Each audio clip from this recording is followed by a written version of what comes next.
Broadcasting live from global headquarters at RP Enterprises in Greenwood, Missouri. Stand by on this frequency. After 22 years of entertaining FM radio listeners across the U.S., this man is the owner and executive producer of the award-winning Heartland Waterfowl on Sportsman's Channel, CEO and founder of Dumar Chemical Solutions, and the man behind the mic of Papa Ron Radio voiceovers and production.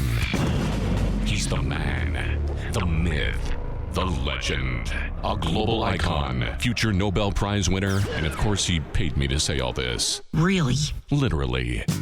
Welcome to the Papa Ron Podcast. Here's your host, Ronnie Phillips. Ronnie Phillips.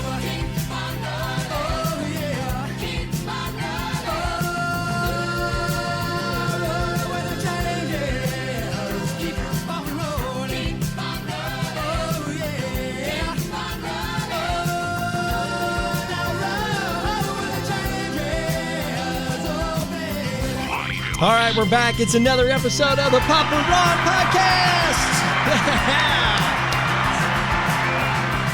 Of course, it's like become tradition to start each podcast like that, right? Welcome to another episode 12, as we continue to roll with the changes, baby. That's why I make this the theme song of the Papa Ron Podcast, because if you didn't listen to episode 1, there was a reason why and how this podcast got started, and it had nothing to do with some burning desire inside for me to get back into this radio thing or become a celebrity or anything like that. It was because I actually experienced something in my life that a friend of mine who is also very involved with the video production of this podcast pursued me and pushed me to start a podcast, thinking that maybe it could be therapy or some sort of medicine for me to get back on my feet. And I'm really glad he did, because one, I'm having a lot of fun doing this podcast, and two, it has been therapeutic, not only for my own self, but knowing that the podcast has helped others. So as we get this podcast started, this is going to be a little bit different than the first 11 episodes, because there is no guest.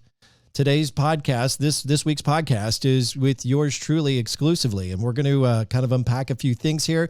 This will likely be a very short podcast. In fact, one of the reasons why I'm not able to do a guest or have a guest with this podcast this week is, one, life is just getting in the way. 3 kids and all these activities and just everything that is going on has just made it hard for me to hone in and focus on all that's involved with preparing for a podcast with a guest. I mean, it's more than just showing up to the studio, sitting down, and then turning on the mic and start BSing. I mean, there's some research that I like to do. I like to not take down some notes, have some structure, and kind of know where the direction of this conversation is going to go.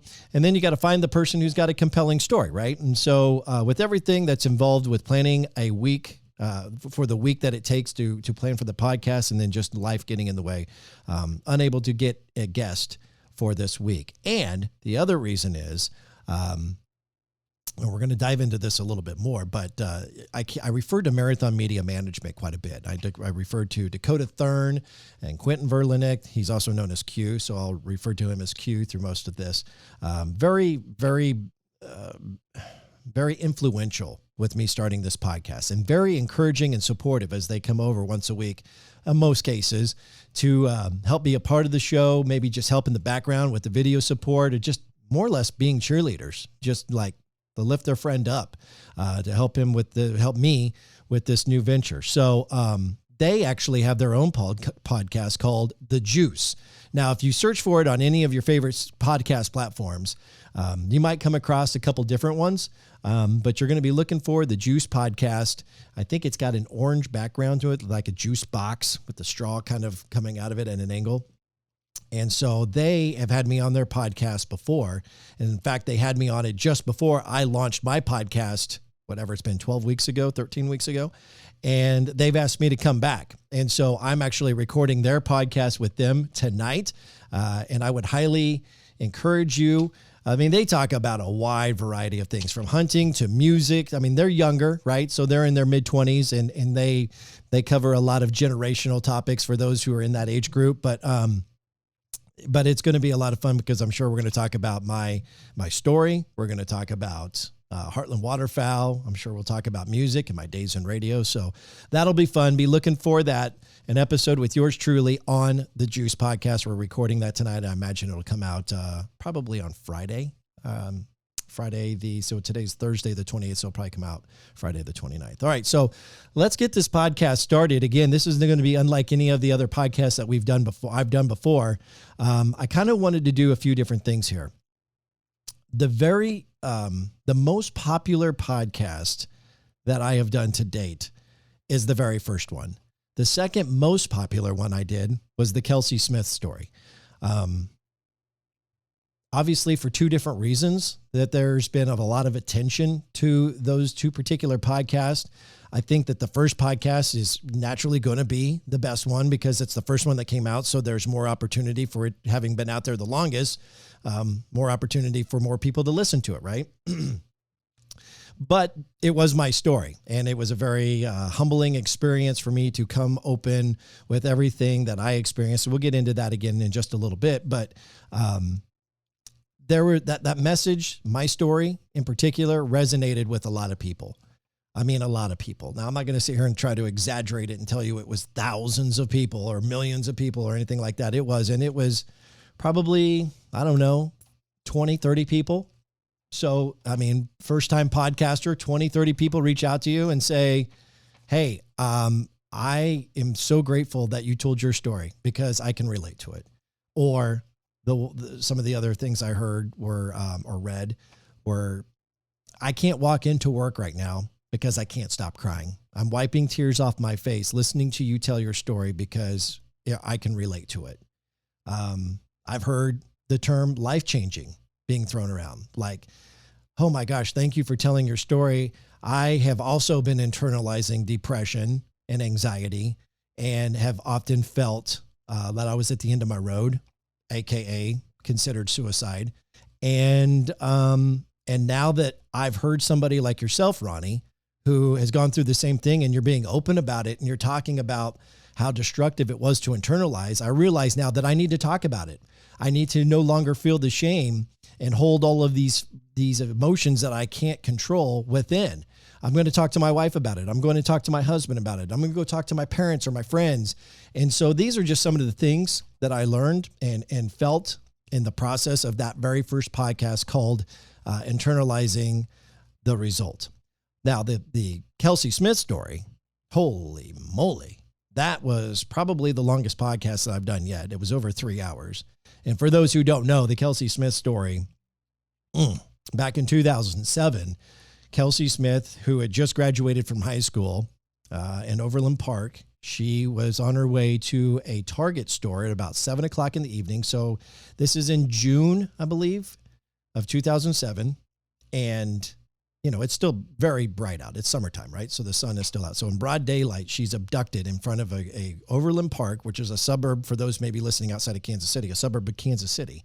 Very metropolis, lots of people around, right in broad daylight, abducted in front of the Target in the parking lot, where she was then taken to a remote location and she was raped and murdered. And so her parents, who I've been friends with since Kelsey's passing, Greg and Missy Smith, came into studio to go deep, deep, deep into all of the particulars that went into their daughter's case, from the abduction to, you know, the evidence and identifying the suspect, and then prosecuting the suspect, to eventually trying to turn a positive into, or a negative into a positive rather, with passing the Kelsey Smith Act, which is a piece of legislation that they're trying to get passed in all 50 states. I think it's been passed in roughly, I'm going to screw this up now, I think it's about 30. So there's like 20 left.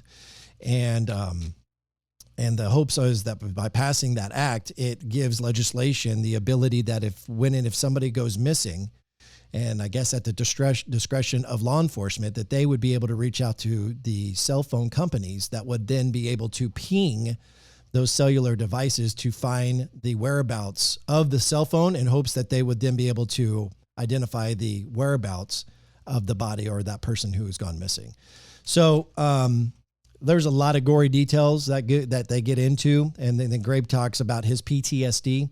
Anyway, so I bring all of that up to say is that I've had a lot of diverse subject matters. You know, we've talked about PTSD. We've talked about a murder story. We've talked about depression, anxiety. We've talked about the fun days of me working in radio. Probably one of the funnest episodes I did was with Mike Keller and Jenny Matthews at the Q104 Morning Drive. Q104, a country radio station morning show here in Kansas City, a station that I actually used to work at and left 10 years ago.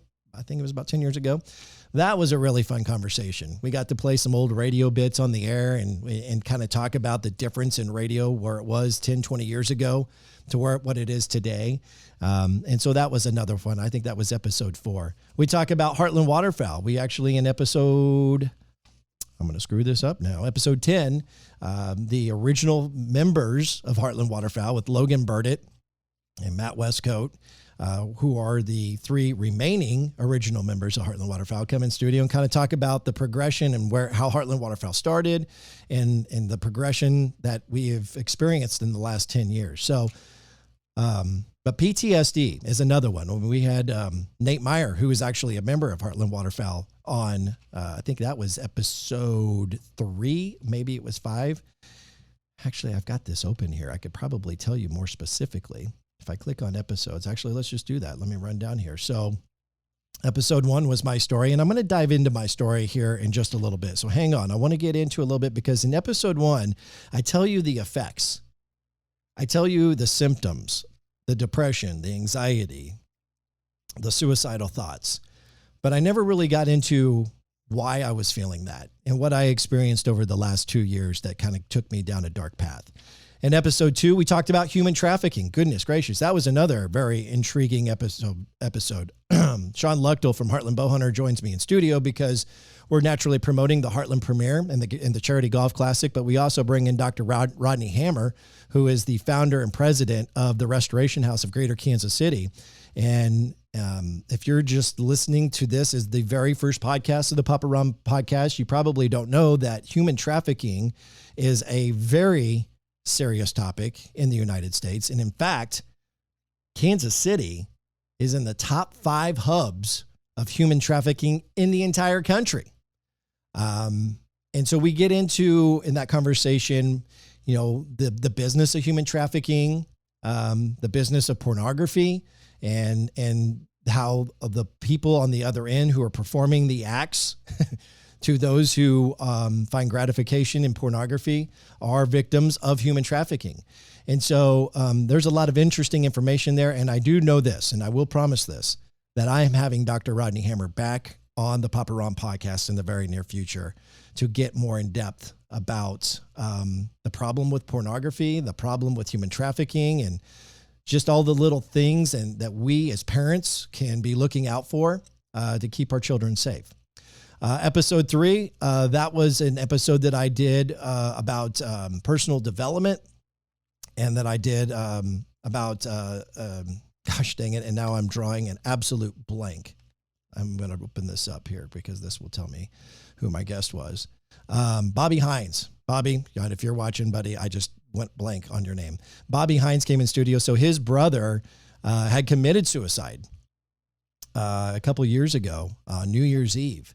And so he gets into the story of his brother Jared's depression and his battle with addiction and alcohol and maybe even some drugs and just the mental illness and addiction side that kind of took his brother down a bad path to where he ultimately took his own life. And, you know, the reason for having this conversation is to bring light to it so that we can see the signs. Mental illness is such a big problem in today's society. And it's almost in some ways shunned upon. Like, people don't want to talk about it. And if you are struggling with mental illness, then either people have given it a stigma like, oh, that person's gone mental, they're crazy. Or the person who's actually dealing with it feels like if they talk about it, people will look at them in that light. And so we talk about all of this stuff because it is serious. It's a problem. And as a society, we need to be more caring and more loving, have more empathy for other people and because I have kind of experienced some of these things, it's important for me to bring light to it. And so Bobby was great in episode 3, coming in studio and sharing his brother Jared's story. And then of course I dive into something that is important to me and bringing some of the basic fundamentals to personal development. In episode 4, that's where we talk to Jenny Matthews and Mike Keller from Q104. We talk a lot about country radio and just being authentic as a society, as people, and whatever it is that we do, even in our career. Nate Meyer is the person, a part of Heartland Waterfowl, who served in the United States Navy and suffers from PTSD and has just recently come out about his struggle with PTSD, some of the symptoms, some of the anger issues, just all of the effects that he had with PTSD and the things that he's doing now to recover from that. Team Fidelis, I always pronounce that wrong. Team Fidelis is the next episode, in episode 6, where we talk about PTSD. And that is an organization that brings those who are struggling from PTSD and brings camaraderie and just brings awareness. And it's an organization that brings people together so that they don't have to feel alone with struggling from PTSD. And what I really like about that episode is Daniel is the Marine who struggles with PTSD, but his wife, Kelly, and if you can't hear, there's noise going on in the background. I have the cleaners here cleaning the global headquarters of RP Enterprises. So I apologize for the noise in the background. But Daniel and Kelly Brazel of Team Fidelis, they come into the studio to talk about their story. And Daniel he's an open book, and he shares everything. And then they talk about the strain that put on the marriage and then on the family, to the point where Daniel was almost going to commit suicide. And thankfully, he didn't. And Kelly happened to not go out of town that weekend to visit her family, stayed back when Daniel was planning to commit suicide. And that was the difference right there. And so there's a whole storyline to that. It's very deep. And that's the thing about the Papa Ron podcast, is that I'm always going to challenge each show to get beneath the surface, kind of pull back the curtain and kind of understand. This is not a fluffy, it's not going to be about fluff. Like, let's get in and talk about real life stuff and find the root of some of these problems and how having this conversation could potentially be helpful to those who are listening or watching this podcast. So that happens in episode 6, Team Fidelis, Life with PTSD. It's a great episode. I really enjoyed that conversation. We kind of mix it up a little bit. I'm a big sports geek. So an old friend of mine who played in the NFL a few years with the Kansas City Chiefs and later on with the Green Bay Packers, Mark Borichter, who actually is one of 16, 17 people who holds the record for a 99-yard reception for a touchdown. He had that pass thrown to him by Trent Green back in the day, and I think even in his rookie year with the Chiefs. So we talk about that experience, talk a lot about the NFL game. We talk about the AFC West, because obviously a large part of my listening audience comes from the Kansas City Metro. We talk about the life of the NFL and just where the state, or the status of the NFL rather. And then we even get into some college sports and talking about the NIL, name, image, likeness, and just a kind of a little lighter, lighthearted, or less deep conversation. Although towards the end of that podcast, Mark gets into the struggle that he had with depression, and some of these confusing emotions that he had after leaving the NFL, because life as a professional athlete, the glam, the glitz, the neon lights, the money, and then leaving, and then just being part of normal civilian life, 2 drastic lifestyles. And it was an adjustment time for him that he was trying to understand, and he struggled during that time, and he kind of shares that in the episode. Melissa Hagan joins me in episode number 8. It's an episode called Gut Health and for Brain Health. And she is, so she's a mental health practitioner, and she has a very holistic approach to healing, with whether it's, anxiety or, depression and all those things that we talk about. So she talks about some of the different approaches that she has, and she kind of dives a little bit deeper, although trying very hard in her way to be scientific and kind of explain what's important in taking a holistic approach to helping yourself with some of those symptoms. So it was a very informative podcast of an episode, And I would encourage you to listen to that. Shortly after that, that's when we dive in again with the Kelsey Smith story with her parents, Greg and Missy Smith, followed up by Heartland Waterfowl in the episode called Behind the Blind. See, this is the problem when you do a podcast by yourself. You're doing all the talking, and you never have any time to stop and take a drink. So let me get a drink of water here, and we'll proceed. And the last podcast I did was with Travis Marvin, who is an old friend of mine. And I'm telling you what, I had a feeling that we were going to get deep into some of the personal struggles that Travis had. He's a musician here in the Kansas City Metro, but is known regionally and even coast to coast because he's done some traveling and done shows across the country. But he really gets into some of the, what should I call it? He gets into what I would describe as what is distasteful to him about the record industry, the record label, the music industry, specifically Nashville. And he shares some experiences that I would have never guessed that he would have shared. And he lays it all out there. Now, it's his opinion. Some of it I agree with. I'm not saying I disagree with the others. I just am not as educated or informed to have an opinion. Some of it I do. And some of it I agree with. But he also talks about Aaron Lewis. Of course, Aaron Lewis, remember the rock lead singer from the rock group Stained? He was on tour with him recently in the last few years and basically kind of explains who Aaron Lewis is as a person, talks about his life and how he conducts his life. Anyway, needless to say, it's a reason to watch that episode because it gets way below the surface, more than I even figured it would. And I said watch this episode because I want to remind you that if you're listening to this, you can watch a video version of this podcast. It's available on Spotify and the Papa Ron Podcast YouTube channel. Otherwise, you can get this podcast on other platforms such as, of course, Spotify, Apple, Amazon, Google, and CastBox. Okay. So I'm going to take a quick little break. And then when I come back, I'm going to dive into my story and kind of the things that I went through in the last 2 years that got me to the state of being diagnosed with depression. And maybe that will give a little bit more clarity to why I was going through everything that I was going through. Also, a little bit later in the show, I kind of want to talk about what I am trying to do to get myself back on my feet, crawl out of this, what I call as a 6-foot COVID hole. That's coming up here in just a little bit. Thanks for tuning in to episode 12 of the Papa Ron Podcast. The Papa Ron Podcast is brought to you by the award-winning Heartland Waterfowl, airing now on Sportsman's Channel. Check heartlandwaterfowl.com for air times. The all-new Season 9 debuts in July on Sportsman's Channel. And don't forget about the new original series on the Heartland Waterfowl YouTube channel. Check it out and don't doubt the scout. Now, back to the Papa Ron Podcast. Here's Ronnie Phillips.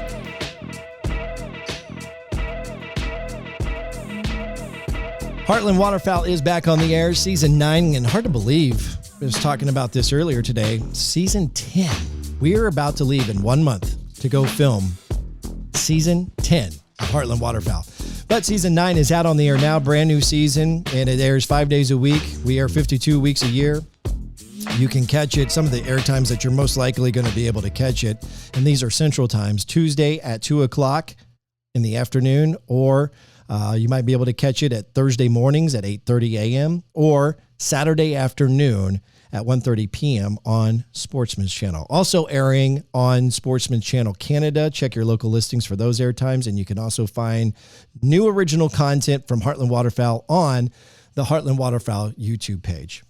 Okay, so in episode 1 of the Papa Ron Podcast, we bring in Dakota and Q, and we kind of talk about how we only know each other, being part of the production crew of Heartland Waterfowl. Then I tell my story, and that story starts off with me having a health scare when I had a panic attack on an airplane in Vegas before taking off to come back home. And me going to the doctor and sitting down with my doctor and kind of explaining everything that I was going through, and him basically looking me straight in the eyes with conviction, telling me, buddy, we don't need to take any blood tests. We don't need to do any CT scans or do any other weird, crazy prodding or probing. You've got depression and you need to get chemically balanced. And the reason that you are having these effects and these symptoms physically is because you've been internalizing all of the stress and the pain and everything involved for, the last 2 years, and it's now physically taking over your body. And it wasn't just a panic attack. I had this is just a crazy story, but it was a weird itching attack. And this also happened in January, right before it happened as I was going to Wyoming to go film up a episode for Heartland Waterfowl. I was in the middle of the night, in the middle of nowhere, Nebraska, driving there by myself. And all of a sudden my whole body just starts itching. The entire body starts. I don't have any welts. I don't have any rashes. There's nothing going on other than I just cannot, inner thighs, my shoulders, my armpits, my chest, my neck, behind my ears, everywhere. Everything was itching. My calves, my feet, like I'm trying to put my truck on cruise control, and I'm taking off my shoes, and I'm taking one foot to scratch the other as I'm driving down the road. It was crazy.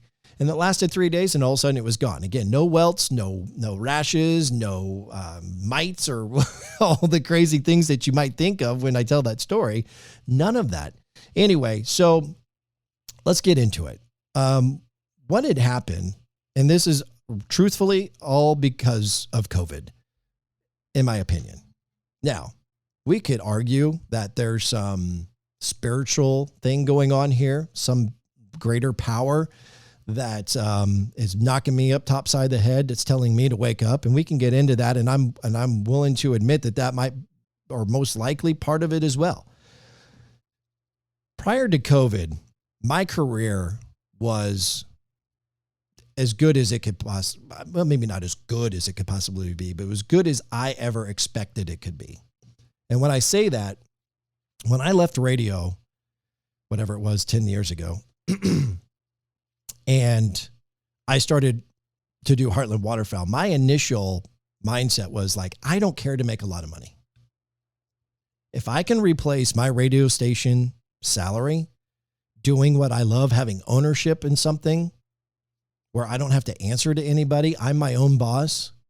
I don't have to worry about only having 10 days of vacation to where I'm going to need 30 to go produce this TV show. I can, work from home and, just have the freedom. You hear it all the time. Like entrepreneurs will say, like you can't put a price on your freedom. You just can't. That's where my mind was. If I can replace the radio station salary and work for myself and be able to travel the country to produce this TV show, then that for me that's heaven, right? That would be incredible. Well, what I had learned then after getting involved with this was that, man, you know what? Why am I limiting myself to just one source of income? I am my own person now. I am now an aspiring entrepreneur. And I hate even using the word entrepreneur because I think it's thrown around really loosely.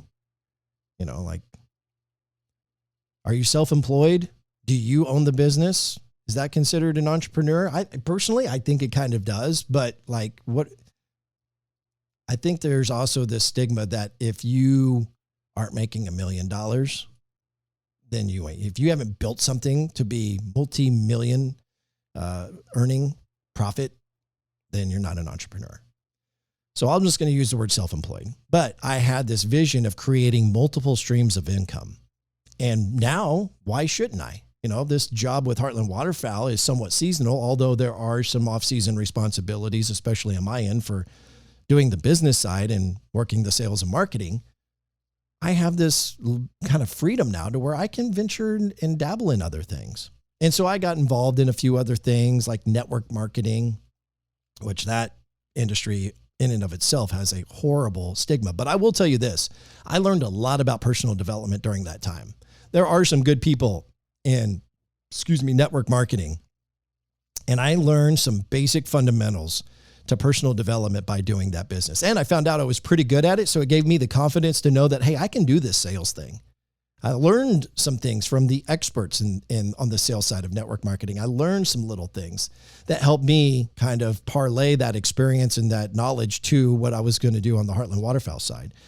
I got involved with another company where I was selling branding materials. I think it was called Performa. It's called something else today. SourcePoint maybe is the name of it. where I basically, if you had a logo, I could put it on anything, from a golf ball to a pencil to a hat to a polo, you name it. Like if you got a business and you need your logo, your brand on something, I could sell it to you.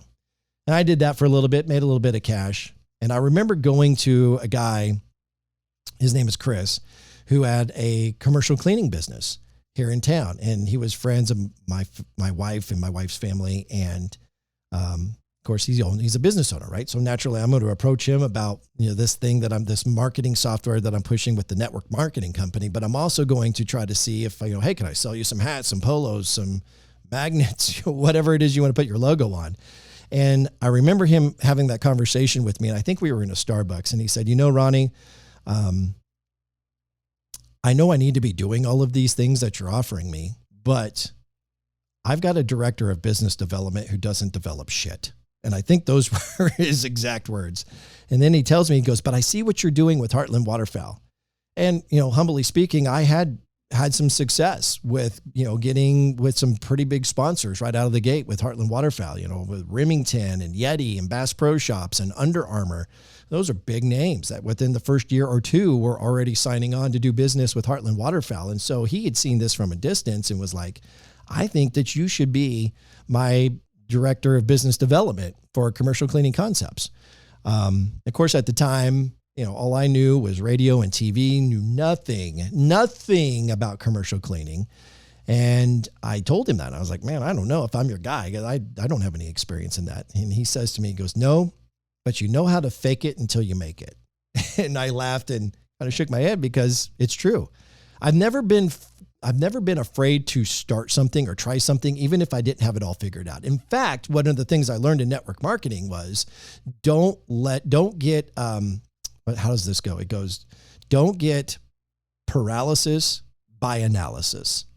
That was the exact term. Don't get paralysis by analysis, where you have to stop and read and watch and learn everything that you got to know before you go sell yourself. Some people they feel like, well, I got to make sure I understand, and I got to know everything that's about, everything about the product, everything about the service. And, if it's not up to what I believe in, then, I can't put my name on it. And I learned a long time ago, don't overthink that. Get the basics. Don't get paralysis by analysis. So I said, make me an offer. And a couple of days later, he had sent me an offer, and it was a certain percentage, and I'm not going to give out those details out of respect for him, but it was a certain percentage of the corporate surplus.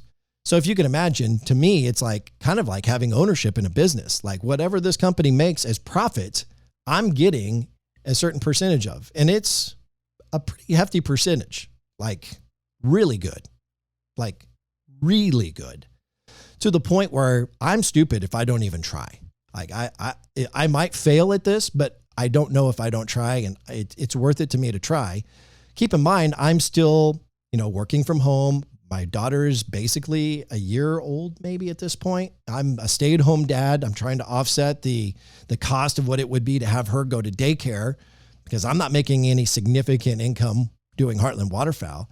And so the deal was, I said, look, I'll come and do this with you, but give me 6 months to kind of get my feet underneath me and get some accounts built. But I'm going to need you to give me about, I think it was $850 a month, roughly right around there. Give me $850 a month. I'm not going to spend that. That money is going directly to my daughter's daycare. And he agreed to do that. And so probably 3 or 4 months into it, I haven't closed a deal yet, and I'm feeling the stress, and I see the opportunity. I mean, this is I could be making hundreds of thousands of dollars a year if this thing really gets going, and I can't close one deal. Well, before you know it, I get Top Golf, then we get Legoland, Sea Life Aquarium, Power and Light District, and then the thing really just takes off. Fast forward about 7 years, I'm making more money than I ever fathomed I was capable of making. I mean, well over 6 figures. Just on that one business. Keep in mind now, Heartland Waterfowl is continuing to grow. And then I'm dabbling around in some of this other stuff, some of these streaming boxes. And that's another little business called Little Black Box. You can reach out to me if you have any interest in that. But it's providing, basically replacing cable TV or satellite TV. and giving you all the content you can possibly imagine for just a minimal fraction of the cost. Anyway, so I'm dabbling around with all these businesses. Things are just going great. Well, as the director of business development, I was not able to forecast a global pandemic, but who could, right? And 90% of our business was in hospitality.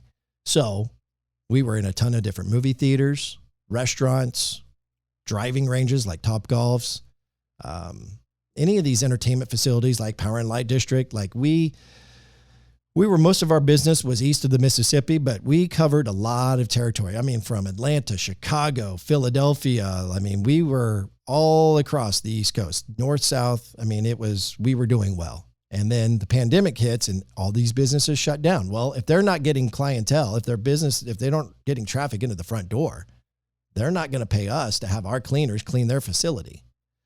So,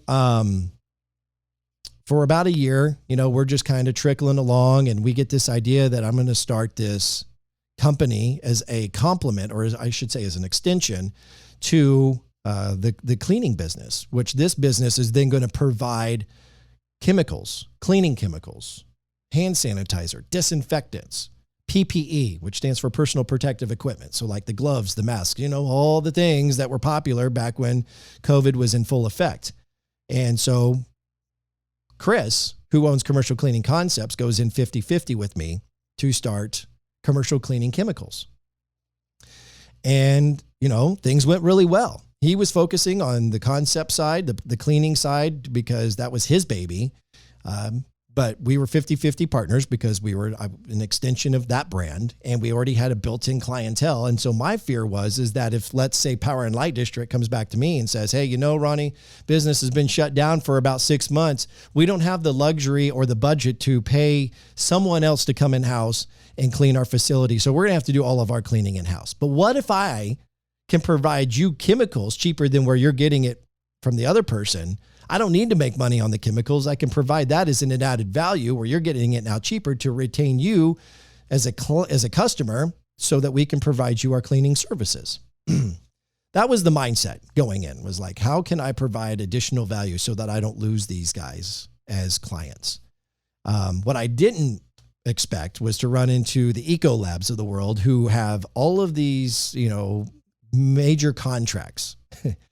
And we always kind of work to the beat of the drum. Like we don't put anybody in a long-term contract because frankly, we feel like that if we're not doing what we say we're going to do or live up to the expectation, then we don't deserve to have your business. So we'll do month to month and we'll prove to you that we're going to deliver and we're going to perform month to month. And that gives you peace of mind and it holds us and our people accountable to perform.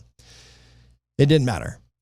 However, though, there was the opportunity to sell, drums and drums. I'm talking 55-gallon drums of hand sanitizer. I sold a lot of that. Sold a ton of personal protective equipment, nitrile gloves, masks, gowns, just all kinds of different PPE. And so I generated probably, I'm going to say to the tune of roughly $80,000 in profit just during that year.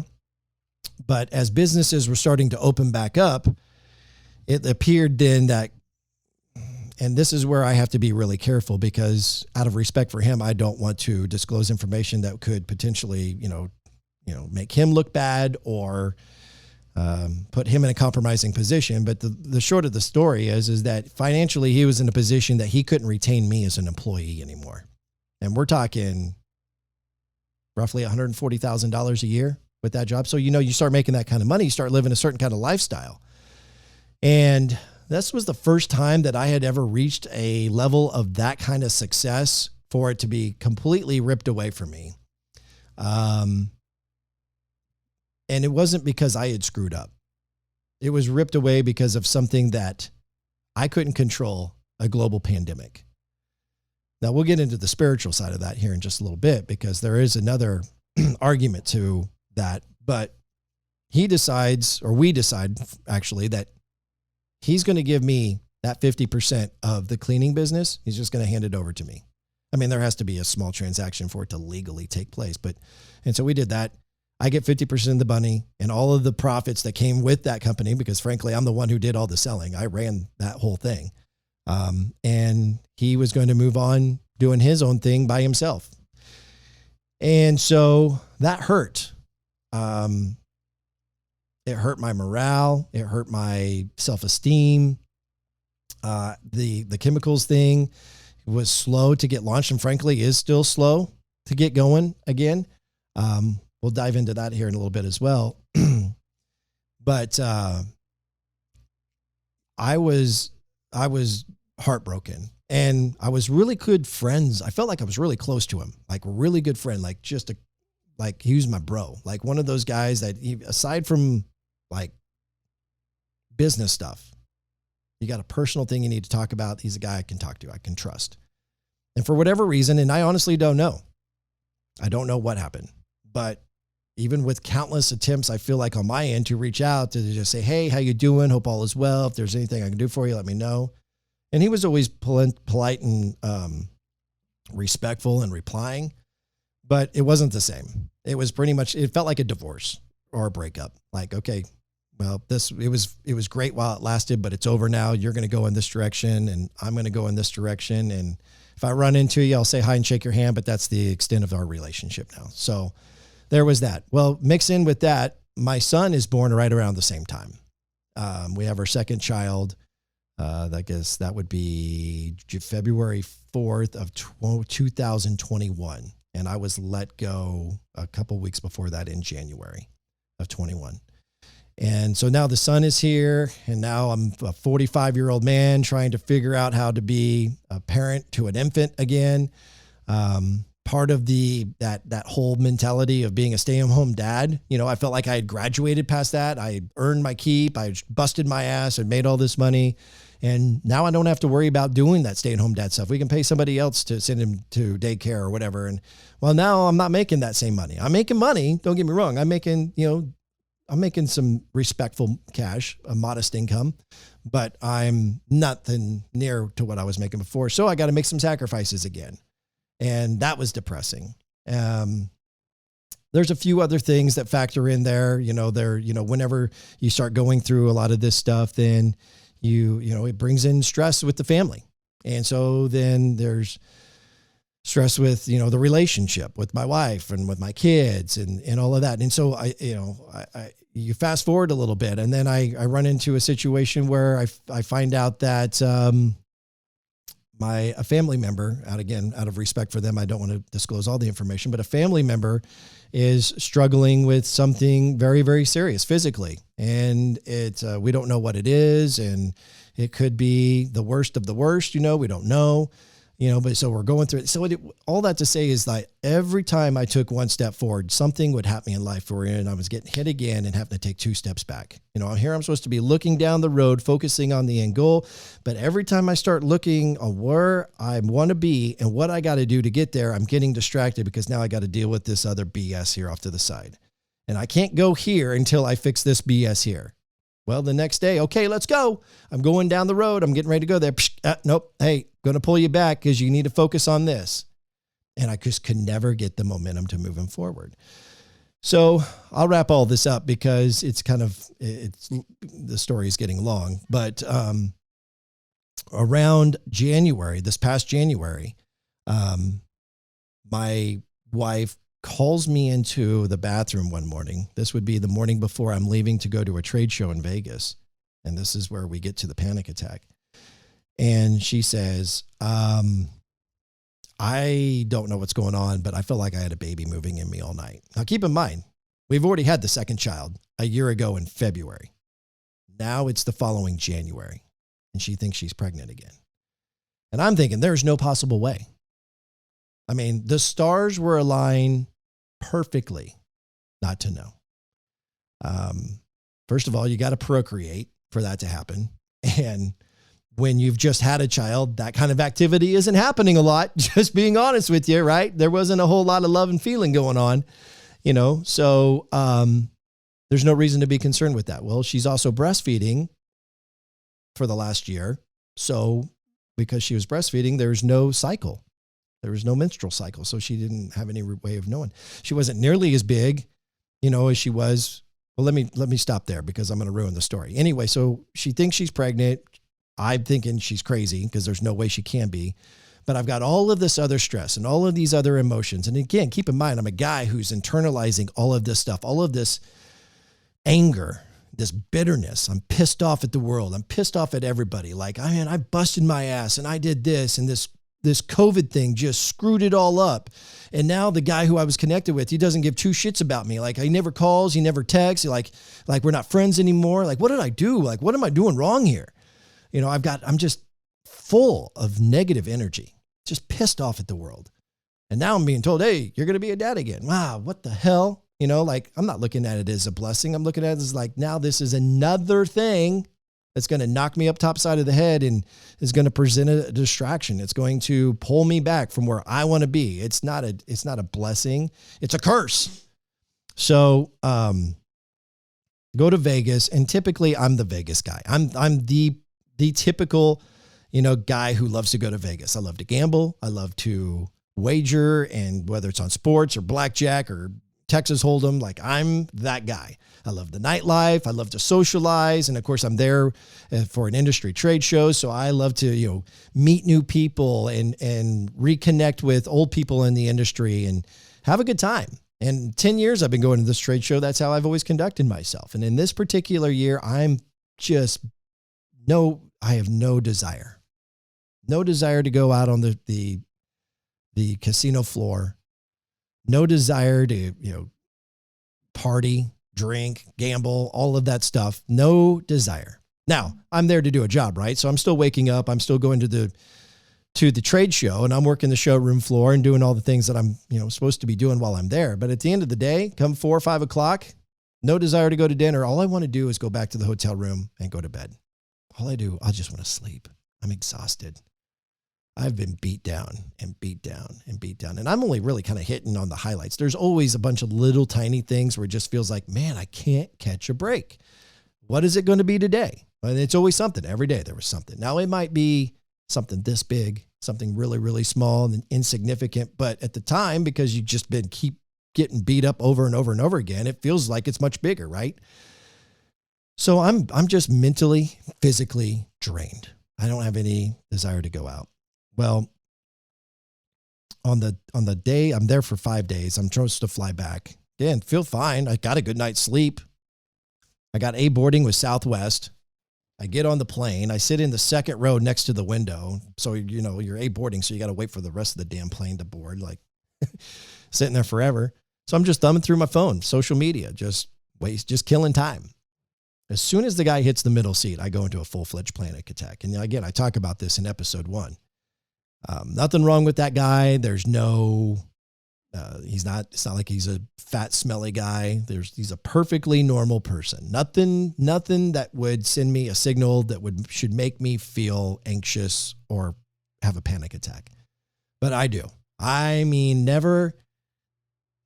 I've told some friends this before. I didn't say it on the podcast, but the only thing that I could compare this panic attack to was when I was in 7th grade. And we're doing junior high football. And back in the day, it was probably major taboo now, but back in the day, it was nothing for the older kids to haze the younger kids. And so the 8th graders would haze the 7th graders and they'd be like, okay, time to do a dog pile. Put the 7th graders on the bottom, and then the entire 8th grade team's going to jump on top. Well, I'm at the bottom of the pile. Shoulder pads, hot as hell out. It's the beginning of the hot football season, right? So it's still 80, 90 degrees out there. We're practicing. And, there's several kids all piled on. I mean, from the biggest of kids to the tiniest of kids, they're all piled on. I'm at the bottom of the pile. I can't breathe. I feel like my chest is caving in. I can't move. And I'm just trying to collectively, I'm having just anxiety talking about it now because of that sensation, what it feels like. Like, you're trying to just breathe as best as you can and keep it together because eventually everybody's going to get off the pile. That's exactly how I felt on that airplane.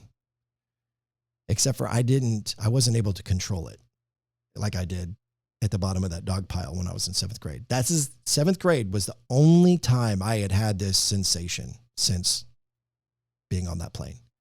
So I stand up, I ask the guys next to me to move. I go up to the flight attendant and say, ma'am, I'm freaking out. I'm having a panic attack and I don't know why. She's like, well, step off the plane for a second. We're not leaving for a little bit. I'm right there at the end of the chute. I'm shaking. Like, this is how I'm breathing. And now I'm also freaking out inside because I know I got to walk back on this plane. And all I can think of is the worst, that everybody on that plane is going to be sitting there holding their cell phones up like this. Who's the crazy guy at the front of the plane? Let's get it on camera so we can post it on our Facebook or Twitter. I'm thinking I'm going to be the crazy guy that's going to be going viral on everybody's social media pages. Thank God that didn't happen. But she basically switches me out with the person who was sitting right behind me in the aisle seat. He's an older gentleman, and God bless him. I'm glad he did it because for whatever reason, that gave me the space and the comfort to make me not feel as claustrophobic and just give me some peace of mind. But I'm flying back and I'm thinking, man, I had this weird itching attack. I've got this fatigue. I've got this irritability. I hate my life. Sometimes I feel like it's best if I'm dead. You know, like something is wrong. I'm thinking maybe I got COVID. You know, they say that fatigue is a symptom of COVID. So I'm thinking maybe that's what it is. So I get back and I'm in my truck and I'm driving home and it's the middle of the afternoon. And my wife calls me and she says, hey, can you pick up Reagan, who is our daughter? Can you pick her up from school? Yeah, sure. No problem. I'm driving there and I've already told my wife about the panic attack. And now I'm telling I'm on the phone on my way to the school. Pick up my daughter, and I'm on the phone with my next door neighbor, who's one of my best friends. His name's Todd. And I'm telling him, I'm like, dude, something's going on. Like, I just had this weird panic attack. And so he's like, oh yeah, just go to the doctor, get it checked out, see what's going on.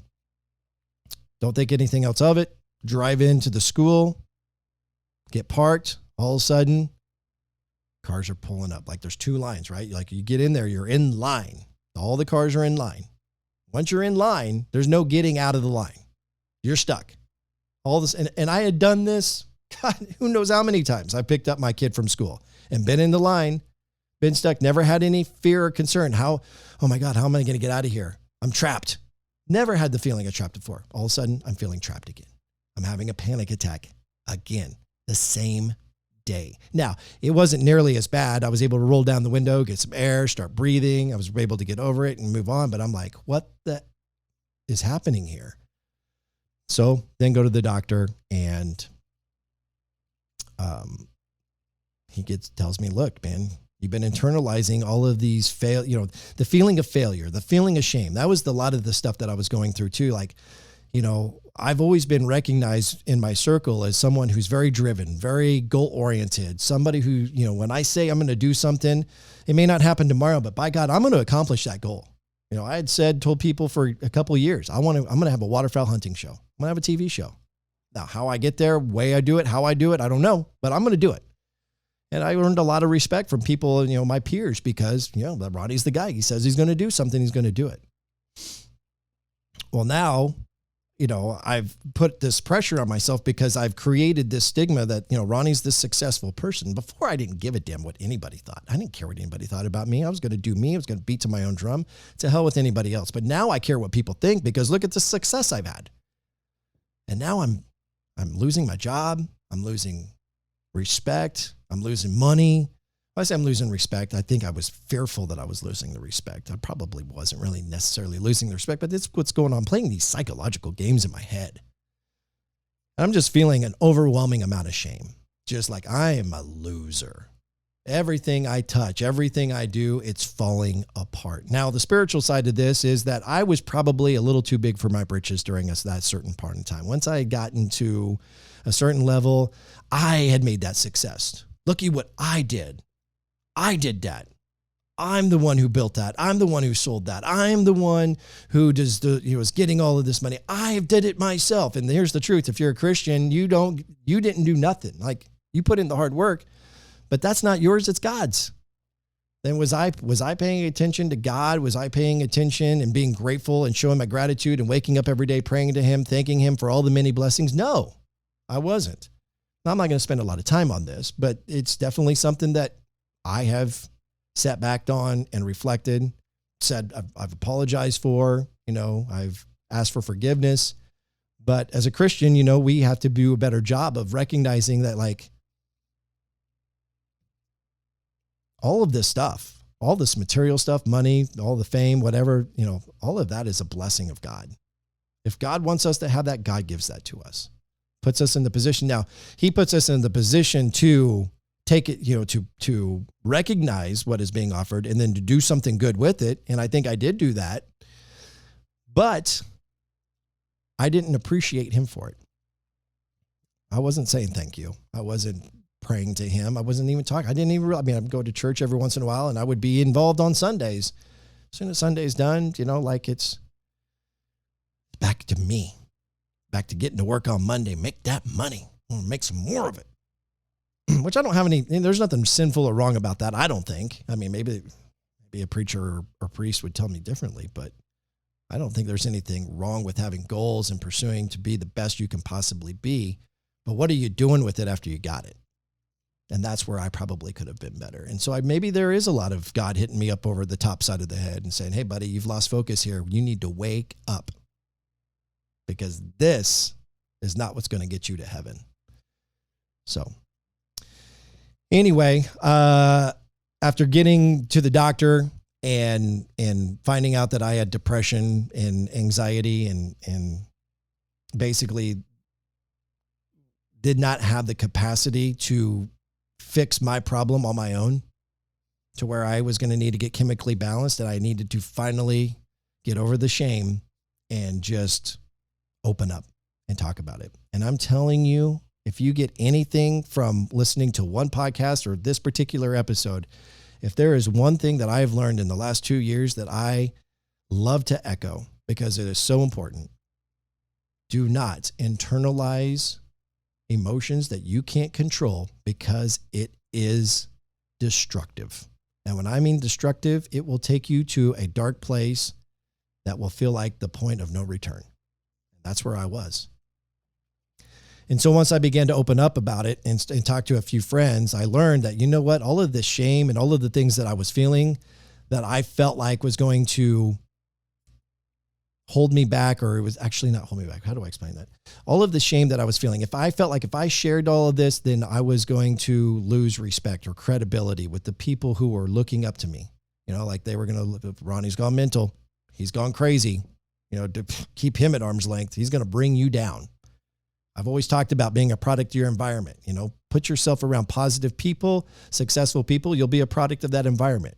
Well, if I start bitching and complaining and look at me, look, everything has been taken from me, well, then I'm going to bring people down. So why would I want to bring those people down? The people in my circle who are successful, doing well, if I talk to them about my failures, what felt like failures, I'm going to bring them down. And what I learned was I was an idiot. Stupid. Like, it's probably being a little harsh on myself, but man, do people love me. Man, people love me. People love you.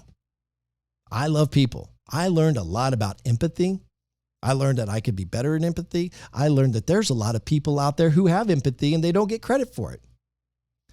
And I got with a few guys that lifted me up and said, and Dakota's one of them.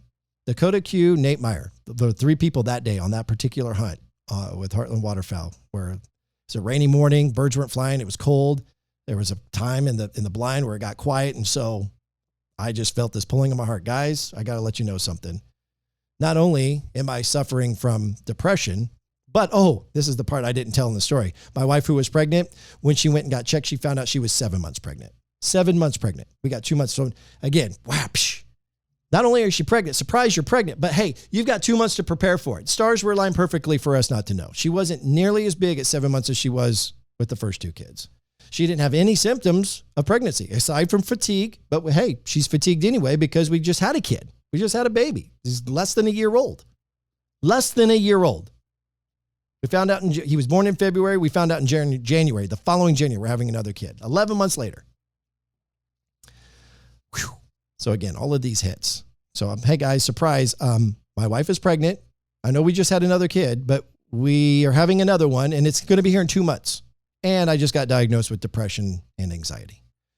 So that's when Dakota said, look, bro, I've been telling you for 3 months that you need to do this podcast and I'm going to help you do it. And so here we are. Here we are today. And so in the process of all of that, I started a few business ventures. We're going to get into that here in just a little bit, but I wanted to give kind of a background of all of the symptoms and all of the things that I experienced that led me to the depression and the anxiety and the suicidal thoughts and just the feeling of complete worthlessness, uselessness, and failure. But we're on the mend, and we're having some fun with the Papa Ron podcast. When I come back, I'm going to tell you about these ventures that I'm doing now. We're going to wrap this up on episode 12 of the Papa Ron podcast. The Papa Ron Podcast is brought to you by Dumar Solutions. Dumar Solutions, offering affordable chemical and PPE solutions for any industry. Automotive, industrial, manufacturing, concrete, and asphalt construction. Also offering kitchen cleaners, corrosion control, and specialty coatings. Detergents, cleaners and degreasers, laundry care, floor care, odor control, personal hygiene, and much more. Do more with Dumar. Inquire with any of your needs at DumarSolutions.com. That's DOMARE Solutions.com. Now, back to the Papa Ron podcast. Here's Ronnie Phillips.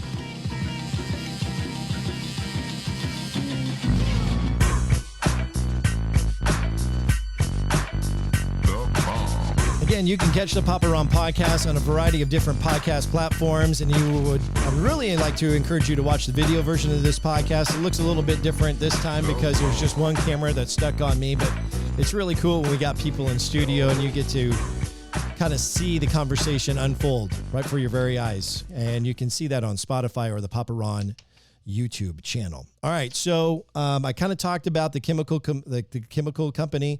That's been a tough business to launch. It's been tough getting things going with that.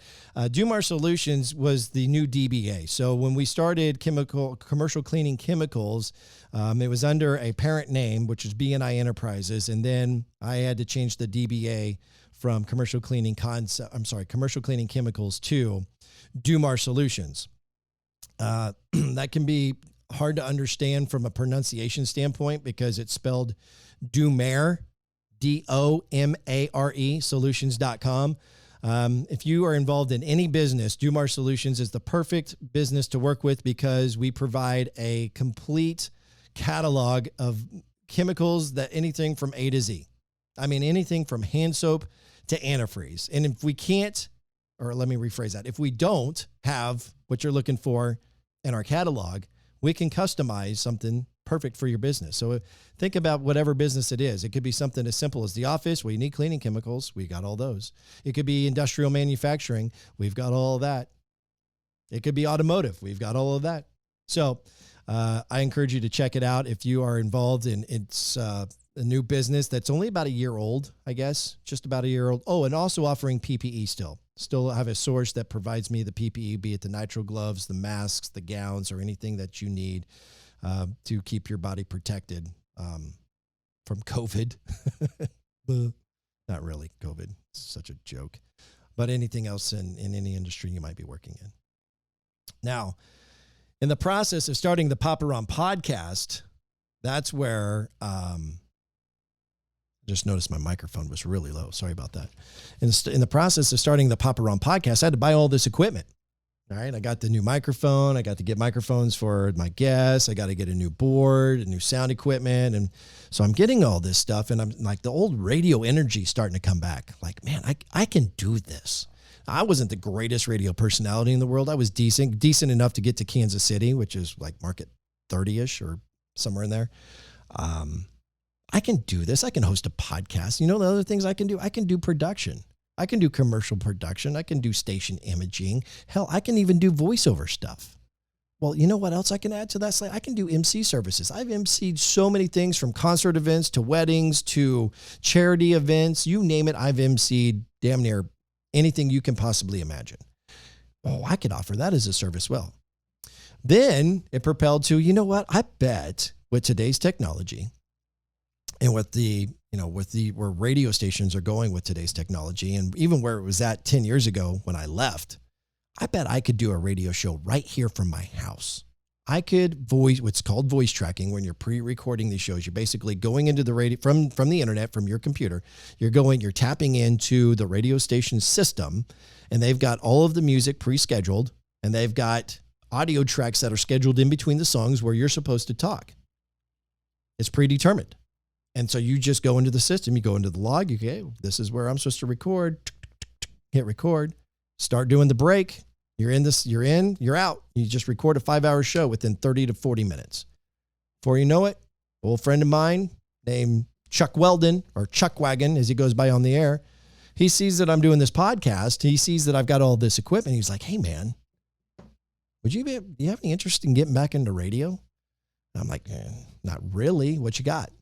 He's like, well, our night guy, he just had a stroke. He can't talk. He's got to go through months of rehabilitation before he even thinks about being on the radio again. We need a new night guy.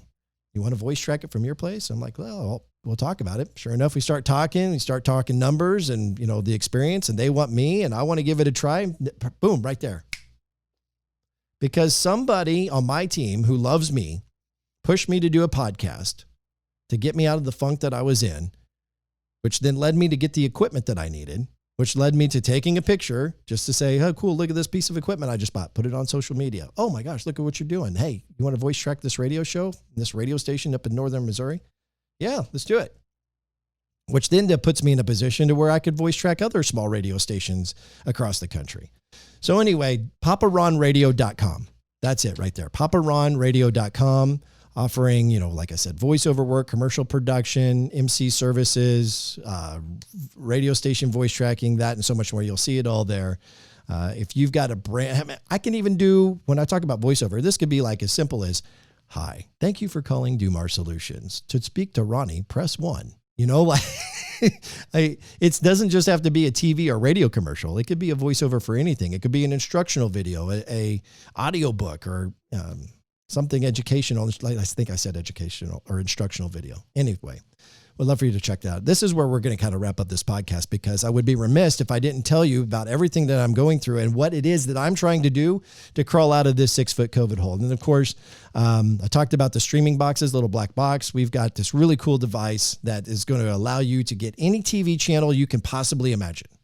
I'm talking about the premium channels. I'm talking about the pay-per-views. I'm talking about getting video on demand of your favorite TV shows. I'm talking about movies. I'm talking about watching it on your TV at home. I'm talking about putting the app on your phone to where you literally have every single TV channel you can imagine. Every single sports game, pro sports, college sports, every single TV show, TV network. You don't miss anything because you can put it right here on your phone and your TV. And we offer it at a very, very, very, very affordable price. And then, of course, Heartland Waterfowl, as I mentioned moments ago, it's back on the air. And we're getting ready to go film season 10. So this is going to wrap up episode 12 of the Papa Ron podcast. But I just wanted to use this opportunity to dive a little deeper into all of the different episodes that we've had over the last 12 weeks, 13 weeks, whatever it's been. I encourage you to listen to the Juice podcast. I'll be on with Dakota and Q later tonight. I imagine that podcast will come out in the next 2 days. Again, it's called The Juice podcast. Go check it out. You can hear me and talking with them, probably about a variety of different things. I want to thank all the different guests that I've had on the show. Matthew Blades, who used to work at Mix 93.3, currently resides in Phoenix, Arizona. Learn from Those Who Lived It is his podcast. Learn from those who've lived it. He's a mental wellness advocate. Awesome dude. So freaking talented. Been a fan of Matthew Blades for many years. Hoping to have him back on this podcast as well. And that should be coming in the near future. Rodney Hammer from the Restoration House. Sean Luchtel from Heartland Bowhunter.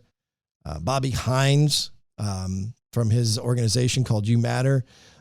Also, Mike Keller, Jenny Matthews from Q104. Nate Meyer from Legendary Stone, also Heartland Waterfowl. The Brazels, I'm going to screw this up. Daniel, thank you. Sorry, Daniel and Kelly Brazel from Team Fidelis, a great organization helping out with those who are suffering from PTSD. Mark Boerichter, formerly of the Kansas City Chiefs, now doing some sports radio on 810 WHB. Also Melissa Hagan out there in Vegas, who is a mental health practitioner. Greg and Missy Smith, the parents of Kelsey Smith, who came in and shared that deep, dark story about their daughter. And then, of course, Logan Burdett, Matt Westcoat, who came in from Heartland Waterfowl to kind of talk about the last 10 years of HW. And then the last episode that I had with Travis Marvin, who came in and shared his story of success in the music industry and some of the uglier things in the industry that he didn't like and they felt like were distasteful. It has been a heck of a ride. I continue to want to do more. I've got more veterans, gold, what did they call that? He's some sort of medal winner in the military. Not Medal of Honor or Valor. Was it Medal of Valor? Anyway, I've got some really cool people that are going to come back on the show and some new guests in the near future. But just thank you to all of you who have taken the time, made this podcast part of your weekly routine. Some of you are really good friends, but many of you are just acquaintances, and some of you I've never met in my life who have reached out and have told me how much you enjoy this podcast. And just let me tell you that this podcast, again, was designed to be medicine for me, but as I was discovering what it was doing for others, it humbled me to be more vocal, to be more of an advocate, to be more open about my story in hopes that it might help other people. And the thing that I always strive for this podcast is that it is 100% authentic. No fake, no fluff, no BS. What you see is what you get from the heart, whether it's right or whether it's wrong. No matter who my guests are, they might have an opinion that I don't agree with, but that's their opinion. It's from their heart. And same for me. And so that's what you're going to get with the Papa Ron podcast each and every time is 100% authenticity. Thanks again to Rick Hunter in Tucson for being the voice of the Papa Ron podcast. And then, of course, Rich Donovan out there in San Diego for producing, San Francisco for producing the imaging elements. Dakota Thurn, Quentin Verlinick, Marathon Media Management. Appreciate you guys as well. And thank you for listening or watching to the Papa Ron podcast. See you next time. You've been listening to the Papa Ron podcast. If you enjoyed this show, hit subscribe now and tell your friends on Facebook, Instagram, Snapchat, TikTok, and other social platforms. To participate on the show, leave a message with your comments or questions by calling or texting 816-558-6389. That's 816-558-6389. Until next time, thanks for listening to the Papa Ron Podcast. Papa Ron Podcast.